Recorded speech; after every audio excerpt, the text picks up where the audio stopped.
بسم اللہ الرحمن الرحیم۔ شروع کرتا ہوں اللہ تعالیٰ کے نام سے جو بڑے مہربان نہایت رحم والے ہیں۔ افواج پاکستان کی بیدار اور زندہ ضمیر سپاہ کے نام لیکچر نمبر 19 پیش خدمت ہے۔ انگریز 1857 سے لے کر 1947 تک انڈو پاک کے مفتوحہ ملک پر حکومت کرتا رہا۔ انگریز نے ایک طویل عرصہ تک اہل ہند کے مفتوحہ ملک کو 1857 تا 1947 کو جیل اور عوام کو قیدی بنائے رکھا۔ انگریز نے اپنے نظام حکومت کی زنجیروں سے جکڑ کر ان کے پیدا کردہ وسائل، مال و دولت، خزائن، زر مبادلہ، اپنی انتظامیہ کی افسر شاہی، فوج شاہی، منصب شاہی کے ذریعے اکٹھا کرتا برطانیہ لے جاتا۔ اسی مال و دولت سے اس نے جدید تعلیمی ادارے، جدید سائنس اینڈ ٹیکنالوجی کا تعلیمی نصاب تیار اور نافذ کیا، ملک کو ترقی دی۔ اسی جدید علوم کو حاصل کرنے کے لیے دنیا بھر کے ممالک برطانیہ کا رخ کرتے، اعلیٰ تعلیم حاصل کرتے، اپنے اپنے ممالک کو ترقی یافتہ اقوام میں شامل کرتے۔ انڈیا کی عوام انگریز کی غلامی کے خلاف احتجاج کرتے جو بغاوت کی شکل اختیار کر گیا۔ انگریز تو جان بچا کر چلے گئے، لیکن اس کا استحصالی مغربی جمہوریت کے کفر کا طبقاتی، طفافتی، سودی، مخلوط نظام حکومت، اس کا British law, Indian law, American لا، جورسپروڈنس کے کفر کا تعلیمی نصاب، قومی زبان اردو کی بجائے انگریزی زبان کے شاہی اخراجات والے ایتیسن نما انگلش میڈیم تعلیمی ادارے جن سے حکومتی اسکالر تیار ہوتے وہ آج بھی جاری ہیں۔ ان کے تیار کردہ حکومتی اسکالر انگریز کی طرح حکومتی ایوانوں اداروں کے ذریعے حکمرانی کرتے، انگریز کی طرح شاہی تنخواہیں، شاہی مراعات، سرکاری گاڑیوں، سرکاری شاہی رہائشوں، قیمتی پلاٹوں، رشوت، کمیشن، کرپشن سے لوٹی ہوئی دولت، IMF کے قرضوں کو لوٹنا، ملک کو کنگال، معاشی طور پر مفلوج بناتے آ رہے ہیں۔ انگریز کے پالتو افسر شاہی کے غلام محمد، فوج شاہی کے سکندر مرزا،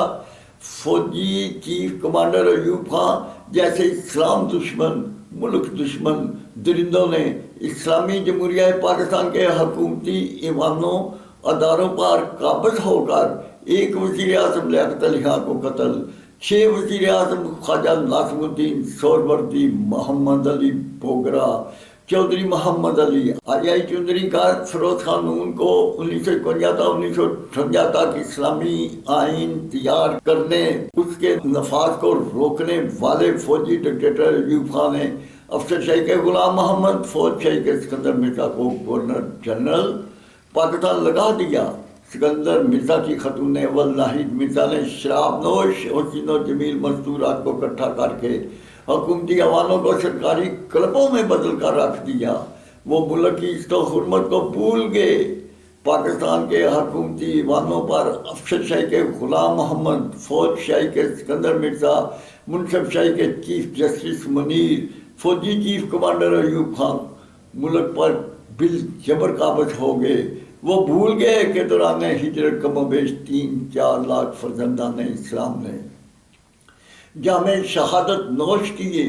اور 2-3 لاکھ مزدورات چادر و چار دیواری میں پلنے والی شرم و حیا کی پیکر ماؤں، بہنوں، بیٹیوں جن کو دوران ہجرت ہندو سکھوں کے گنڈوں نے یرغمال بنا لیا، ان معصوم پاک دامن بے بس مجبور بیٹیوں کے جسموں کو نوچا، ان سے بالجبر اولادیں پیدا کیں، ان کی عزیزوں کے سسکتے زخم، ان کی آہیں سسکیاں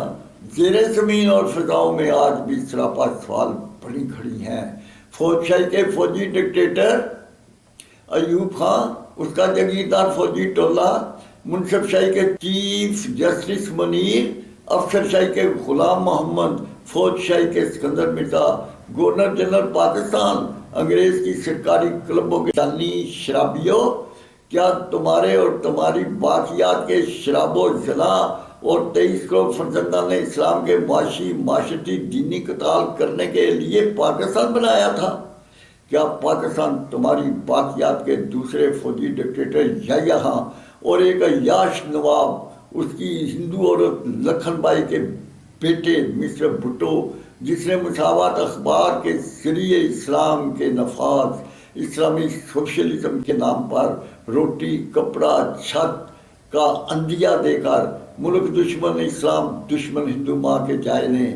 بڑا دل سوز عملی مظاہرہ کیا۔ مجیب الرحمان جس کے ممبران کی تعداد زیادہ تھی، حکومت بنانا اس کا حق تھا جو نہ دیا گیا۔ عوام کے احتجاج کو بغاوت کا نام دے کر ان مجرموں نے فوج کشی کا حکم دے دیا۔ 4000 فوجی سپاہ اور 34,000 بنگالیوں کا قتال کر کے رکھ دیا۔ انڈیا نے مداخلت کی، ان کے حکم کے تحت 90,000 سپاہ نے ہتھیار ڈال دیے، ملک 2 لخت کر دیا، 1 یونٹ کو توڑا۔ 4 صوبائی وفاق، سینٹ کے اسمبلی ممبران، ان کے 4 صوبوں کے حکومتی ایوانوں کے 4 وزرائے اعلیٰ، 4 صوبائی گورنر، ان کے وزیر و مشیر کے حکومتی ٹولہ، وفاق کا اضافی حکومتی ٹولہ، سینٹ کے ممبران کا حکومتی سپریم ادارے کے ممبران کا اضافہ، ان کے افسر شاہی، فوج شاہی، منصب شاہی، نوکر شاہی کی تعداد بڑھا کر روٹی کپڑا چھت دینے کی بجائے 23 کروڑ کسانوں مزدوروں کے پیدا کردہ ملکی وسائل خزائن سر مبادلہ اور ملک کے مال و دولت کو وحشی درندوں کی طرح چمٹ گئے۔ ان بھوک ننگ غربت کے مارے تنگ دست بے روزگار، تعلیم خوراک و لباس روزگار سے محروم، اپنے وسائل خزائن زر مبادلہ مال و دولت سے محروم، علاج معالجہ ادویات سے محروم، ان کے شاہی ایوانوں اداروں سے محروم، ان کے کفر کے نظام حکومت کے جاگیردار فوجی حکومتی ٹولہ جن کی انڈیا کی طرح جاگیریں ضبط کرنی تھیں، ان کو حکومتی ایوان ادارے مہیا کرنے والا ملکی ملی مجرم فوجی ڈکٹیٹر ایوب خان اور ملک 2 لخت کرنے والے مجرم یحییٰ خان اور مسٹر بھٹو، جنہوں نے 4000 فوجی سپاہ جو 23 کروڑ کسانوں مزدوروں کی اولادیں تھیں ان کا اور 34,000 بنگالیوں کا قتال کروانا، جاگیردار فوجی ٹولہ کے فوجی ڈکٹیٹر یحییٰ خان اور دھوکہ باز سیاسی رہنما مسٹر بھٹو،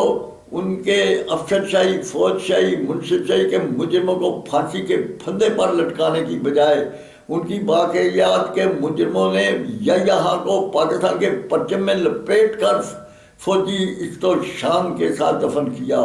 دوسرے ہندو ماں کے جائے 23 کروڑ کسانوں مزدوروں کو روٹی کپڑا چھت دینے کی بجائے جاگیردار فوجی حکومتی ٹولہ، ان کے افسر شاہی، فوج شاہی، منصب شاہی کے شہید طبقہ کی ان گنت افواج کی تعداد بڑھا کر ان کے اضافی اخراجات کا بوجھ 23 کروڑ بھوکے ننگے کسانوں مزدوروں پر ڈال کر پاکستان کا معاشی قتال جاری کر گیا۔ IMF سے قرض لینے اور لوٹنے کا راستہ دکھا گیا۔ اس کی باقیات کے حکومتی ایوانوں اداروں کے مجرموں نے 4000 فوجی سپاہ،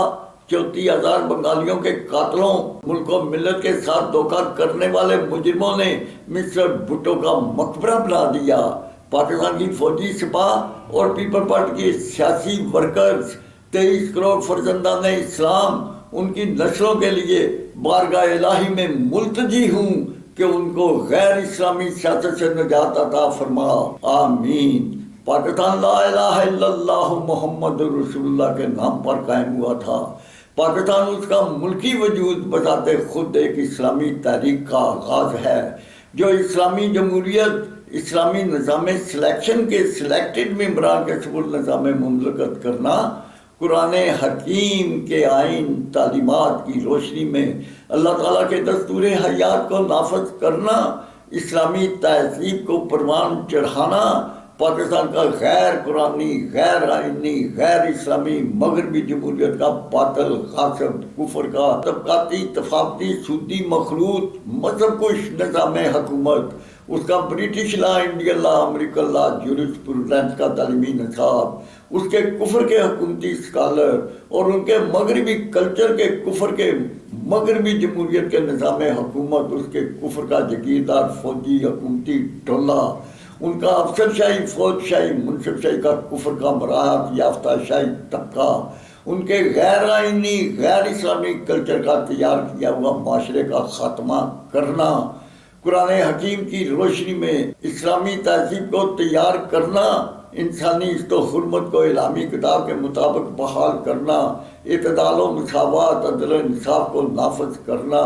پاکستان اسلامی دستور حیات کے الہامی نظام مملکت کے آئین تعلیمات کی تعداد تھی اور آج بھی ہے۔ پاکستان نے دنیا عالم میں بنی نوع انسان کی اصلاح و فلاح کی الہامی روحانی دنیا کو ثبت کرنا، اخوت و محبت، اعتدال و مساوات، عدل و انصاف کی درسگاہ کا فریضہ ادا کرنا تھا اور کرنا ہے۔